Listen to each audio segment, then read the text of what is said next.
vaan kaikille. Tässä videossa mä käyn vähän läpi, että millaista oli olla risteilyllä ja millaista oli Tukholmassa. Ja mä teen tästä siis matkan-vlogin. Ja mä oon todella innoissani. Mä en oo ennen ollut ulkomailla silleen kunnolla. Mä oon ollut risteilyllä ehkä silloin, kun mä oon ollut 2. tai 3. luokalla. Mutta mulla on aika hataria muistikuvia siitä. Ja silloin me lähdettiin siis Turusta kohti Tukholmaa.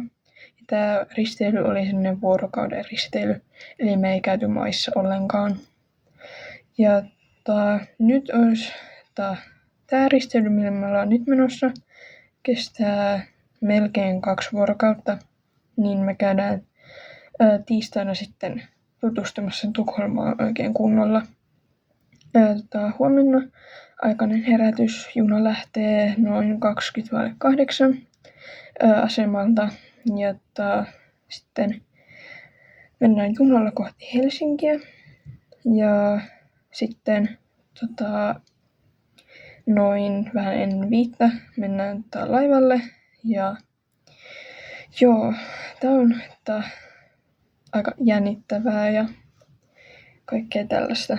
Nyt on tosiaan siis sunnuntai 2. maaliskuuta. Mulla alkoi hiihtoloma perjantaina.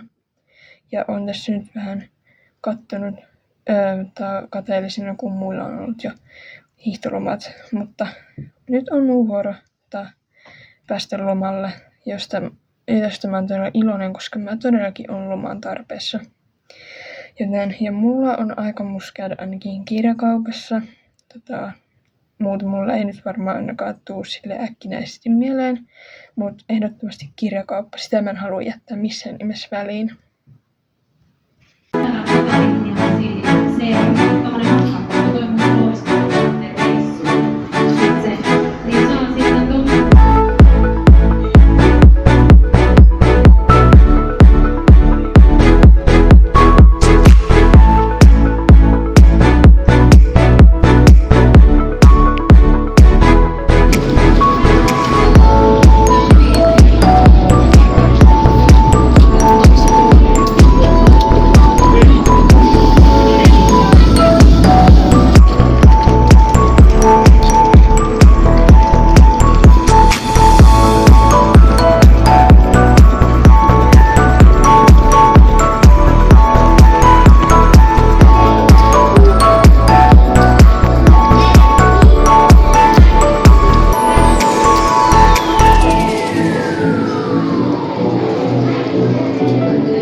kerron, että minkälaista oli laivalla sekä Tukholmassa.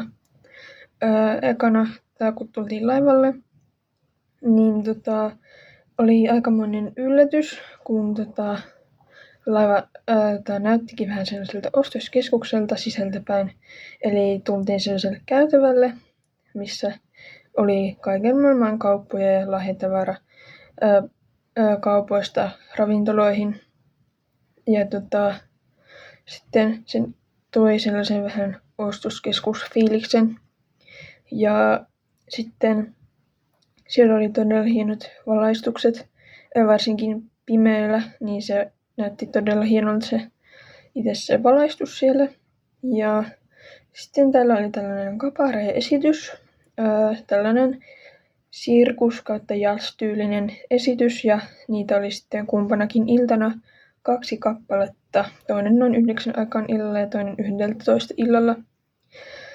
Ja täällä laivalla oli paljon lapsiperheitä. Tämä kabaree-esitys se ei oikein, kohderyhmä oli vähän väärä, eli näillä taustatanssijoilla oli vähän aika paljonkin paljastavia asuja, niin, ja sillä päälaulujallakin välillä, niin ei oikein sopinut lapsiperheille, mutta ne esitykset parani vaan aina loppua kohden. Ensimmäinen esitys oli ehkä vähän huonompi, mutta sitten ne 3 viimeistä oli sellaisia enemmän sirkustyylisiä kuin jazz-tyylisiä.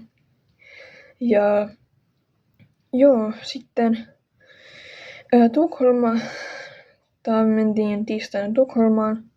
Siellä oli aika paljon ihmisiä. Ehkä viikonloppuna siellä olisi vähän enemmän ollut niitä ihmisiä, mutta ihme arkenakin oli noin paljon ihmisiä, koska siellä ei tullut sellaista hetkeä, etteikö siellä olisi nähnyt niitä ihmisiä. Eli aika paljon siellä niitä oli, silleen yllätti aika paljon, että arkena niin paljon kulkee ihmisiä. Mutta